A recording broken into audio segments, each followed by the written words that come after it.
नमस्कार दोस्तों, railway take talk में आपको लोग का स्वागत है।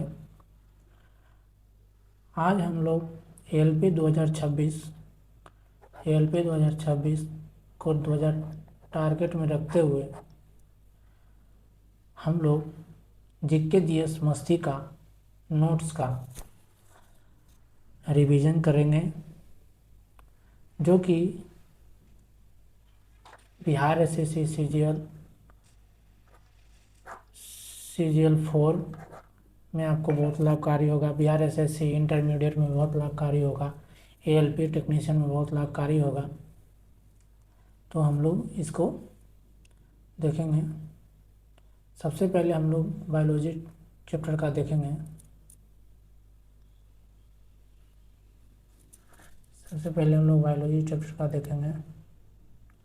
जीव विज्ञान।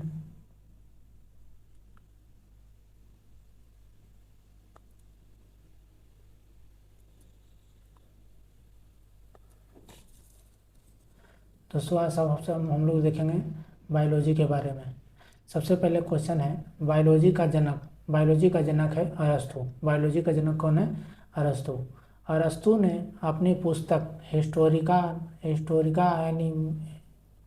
एनिमेलियम यानी जंतु इतिहास में 500 जंतुओं की रचना, स्वभाव, वर्गीकरण, जनन आदि का वर्णन किया है। इसीलिए उन्हें फादर ऑफ जूलॉजी कहा जाता है। फादर ऑफ जूलॉजी किसे कहा जाता है? अरस्तु को। फादर ऑफ जूलॉजी किसे कहा जाता है? अरस्तु को। फादर ऑफ जूलॉजी किसे कहा जाता है? अरस्तु को।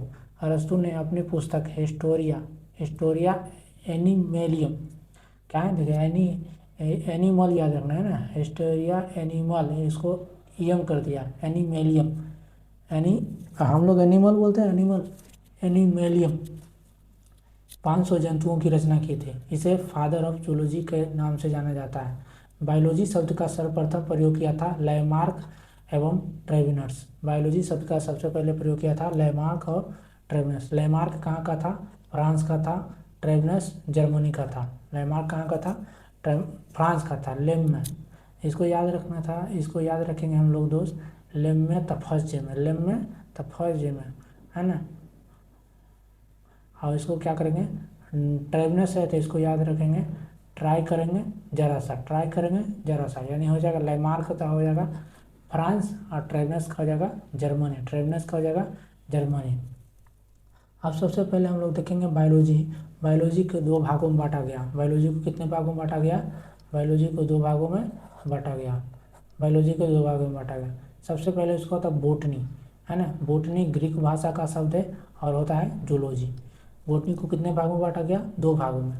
सबसे पहले बोटनी और उसके बाद जूलॉजी। बोटनी ग्रीक भाषा का शब्द है जिसका मतलब होता है वनस्पति विज्ञान, है ना। बोटनी मीन्स वनस्पति विज्ञान। दूसरा है जूलॉजी मीन्स यानी जंतु का अध्ययन, है ना। इसमें जंतु का अध्ययन है, इसका जनक अरस्तु है। इसमें पेड़ पौधों का अध्ययन है वनस्पति में। वनस्पति विज्ञान के जनक है थियोफ्रेस्टस। वनस्पति विज्ञान का जनक कौन है? थियोफ्रेस्टस।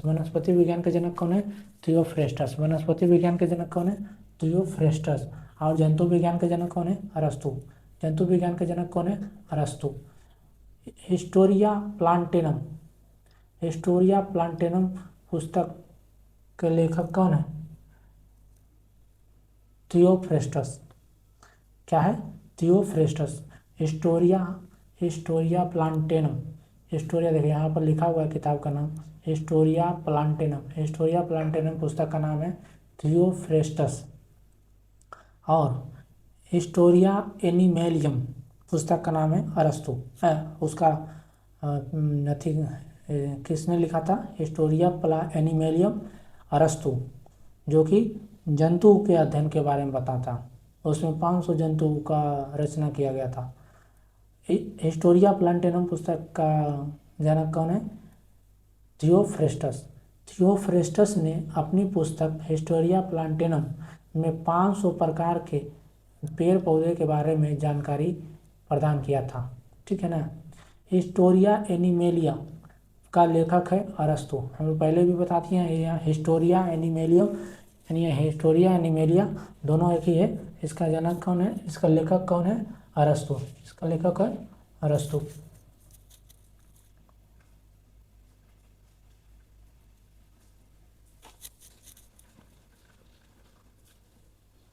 अब यहाँ पर एक दिया गया है ट्रिक। ट्रिक यहाँ एक ट्रिक के बारे में बताया गया है। ट्रिक है, क्या है ट्रिक, ASPAS यानी आस पास। याद रखेंगे, कैसे याद रखेंगे, आस पास। कैसे याद रखेंगे, आस पास। तो ए का मीन्स होता है अफलातून, सुकरात, एस का मतलब सुकरात, पी से प्लेटो, एस से फिर दोबारा एस है अरस्तु, और एस से सिकंदर। ये लोग क्या था, गुरु था किसका, जैसे सिकंदर का गुरु अरस्तु, नीचे से स्टार्ट करना है। कैसे याद करना है, नीचे से।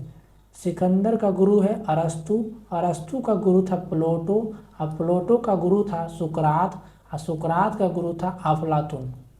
याद रखना, सिकंदर का गुरु कौन था, सिकंदर का गुरु अरस्तु, अरस्तु का गुरु प्लेटो, प्लेटो का गुरु सुकरात, सुकरात का गुरु अफलातून। तो याद रखना आस पास।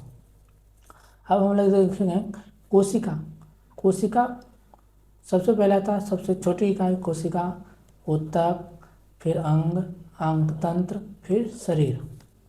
सबसे पहले देखेंगे कोशिका का अध्ययन। कोशिका का अध्ययन क्या कहलाता है, साइटोलॉजी। कोशिका का अध्ययन क्या कहलाता है, साइटोलॉजी। कोशिका हमारे शरीर की संरचनात्मक एवं क्रियात्मक इकाई है।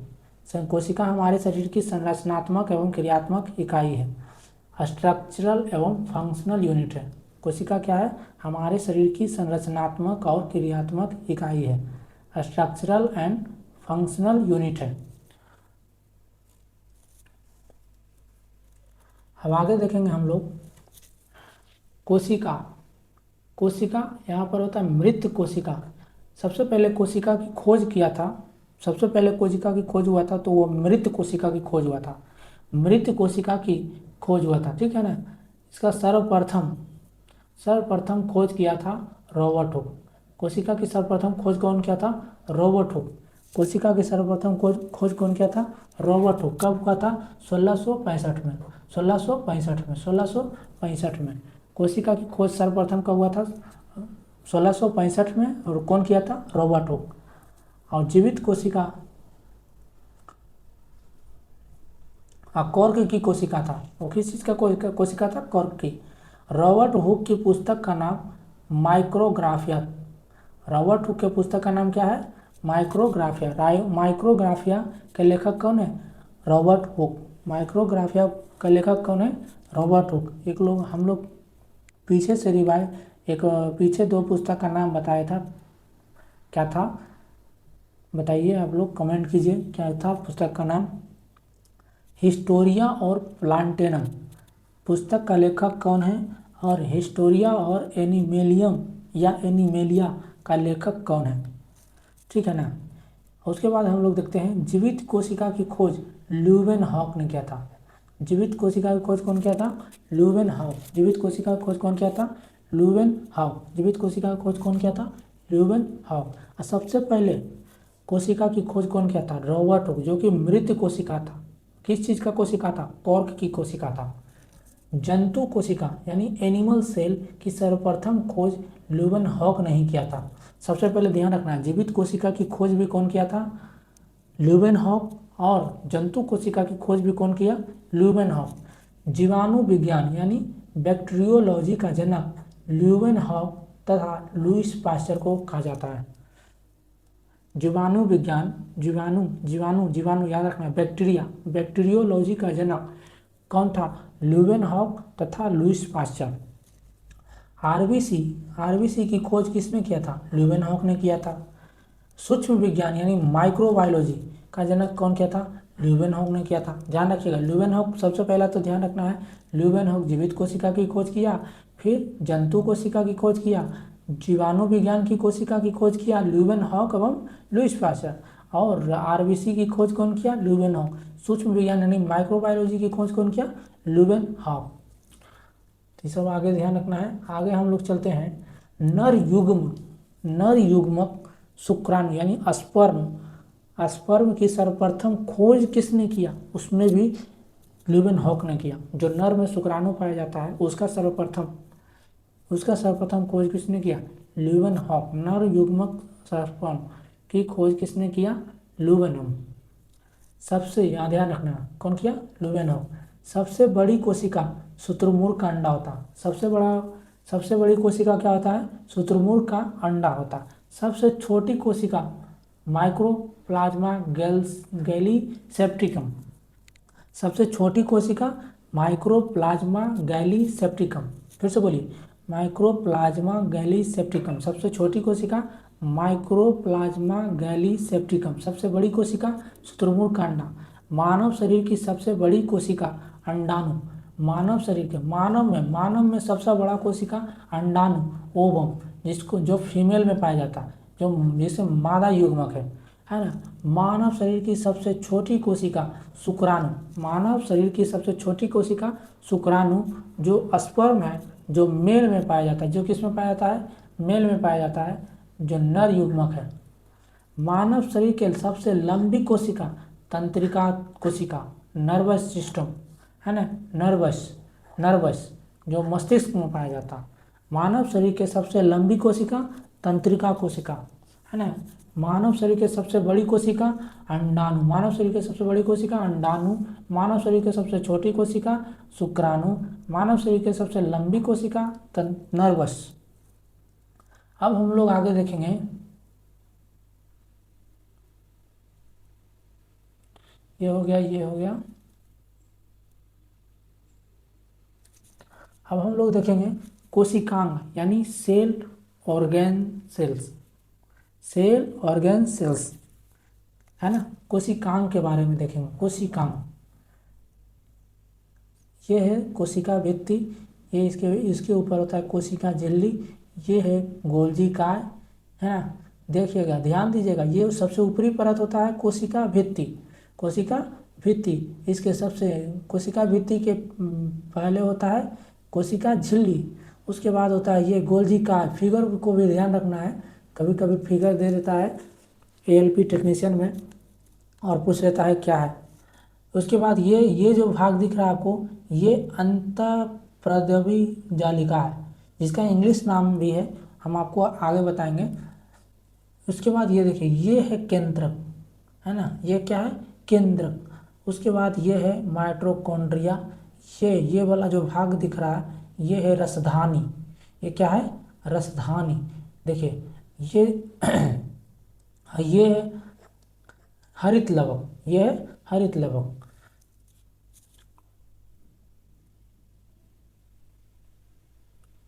अच्छा, एक चीज़ ये ध्यान रखना है, ये जो कोशिका देख रहे हैं, ये जो कोशिका है, ये कोशिका जो है, ये पादप कोशिका है, इसको प्लांट सेल कहते हैं। ये जो साइड वाले जो देख रहे हैं, ये कोशिका है, ये एनिमल सेल है। ये कौन सा सेल है? एनिमल सेल है। तो सबसे पहले इसमें भी ये भी ध्यान रखना है कि पादप कोशिका या प्लांट सेल चौकोर होता है ना। प्लांट सेल कैसा होता है? चौकोर होता है, जबकि कोशिका सेल, जंतु कोशिका सेल लगभग गोल होता है। देखिए इसमें है ना, लगभग गोल होता है। जंतु कोशिका कैसा होता है? लगभग गोल होता है। पादप कोशिका में राजधानी इसका वैक्यूल इंग्लिश नाम है, बहुत बड़ा होता है। यही कारण है कि पादप को कोशिका का केंद्रक बीच में नहीं पाया जाता। ध्यान रखिएगा, बहुत इंपॉर्टेंट क्वेश्चन है। पादप कोशिका में राजधानी बहुत बड़ा होता है। पादप कोशिका में राजधानी बहुत बड़ा होता है, यही कारण है कि पादप कोशिका का केंद्रक बीच में नहीं पाया जाता है।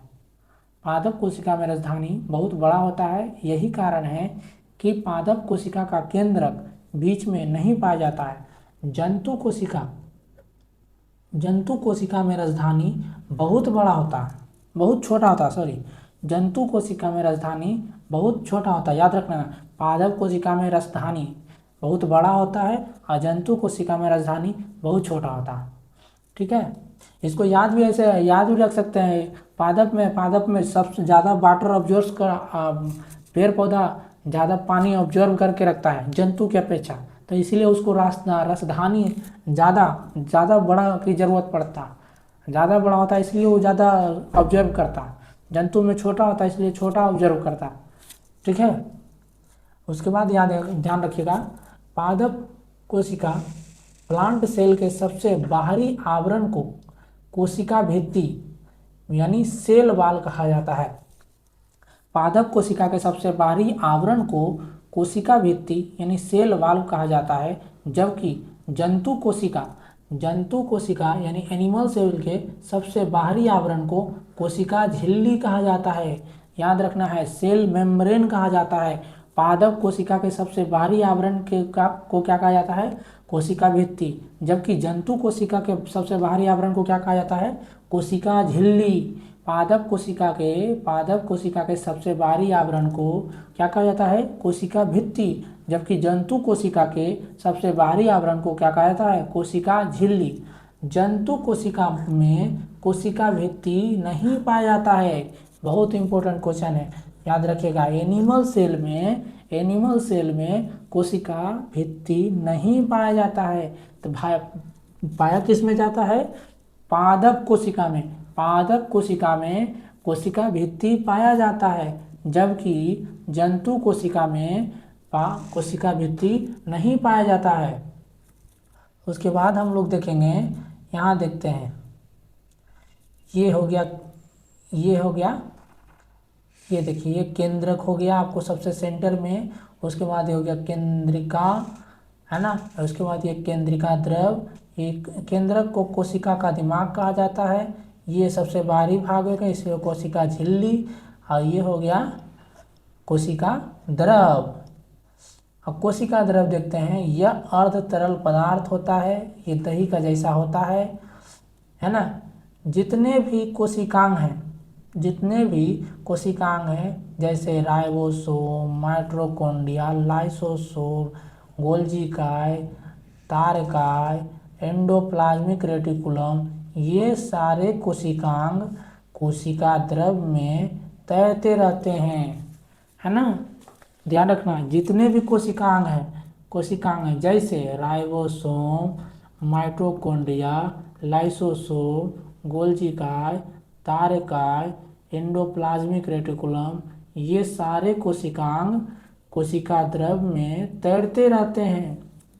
ठीक है। उसके बाद हम लोग देखेंगे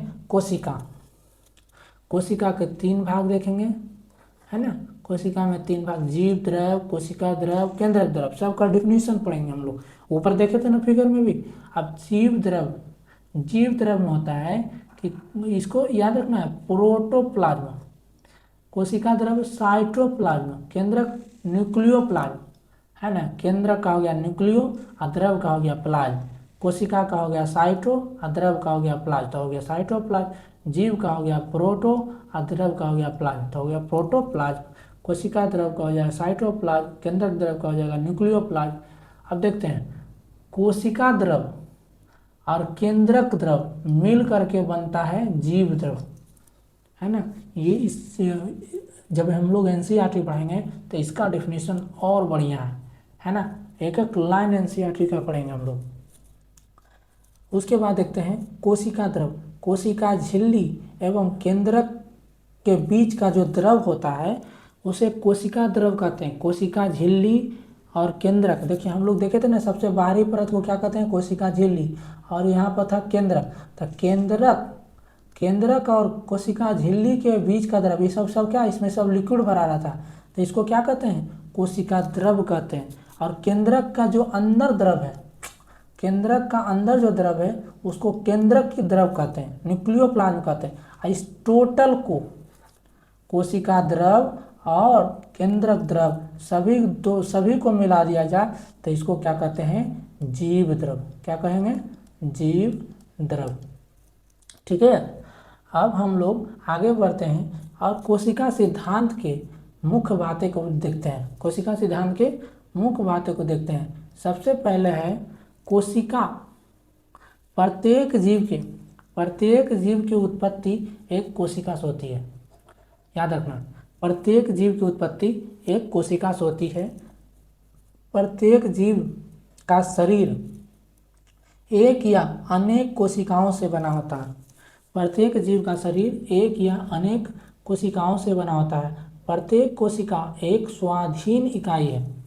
प्रत्येक कोशिका क्या है? एक स्वाधीन इकाई है, तथापि सभी कोशिकाएं मिलकर काम करती है। सभी जो कोशिका है एक दूसरे के अधीन है, इसीलिए सभी कोशिकाएं क्या करती है? एक दूसरे से मिलजुल करके काम करती है। फलस्वरूप एक जीव का निर्माण होता है। सब मिलकर काम करती है तो क्या करती है? एक जीव का निर्माण करती है। कोशिका का निर्माण जिस क्रिया से होता है उसमें केंद्रक मुख्य कार्यकर्ता होता है। उसमें केंद्र क्या होता है? मुख्य कार्यकर्ता होता है। नई कोशिका पुरानी कोशिका से ही कोशिका विभाजन द्वारा उत्पन्न होता है। यह किसने कहा था? रुडोल्फ विर्चो 1855 में। बहुत इंपॉर्टेंट क्वेश्चन है इस भाई, कई बार हम प्रीवियस ईयर का सेट मारते हैं तो ये क्वेश्चन देखने को मिलता है। नई कोशिका पुरानी कोशिका से ही बना है, यह ध्यान रखिएगा। नई कोशिका पुरानी कोशिका से ही कोशिका विभाजन के द्वारा उत्पन्न हुआ है। यह किसने कहा था? Rudolf Virchow. कौन किया था? Rudolf Virchow.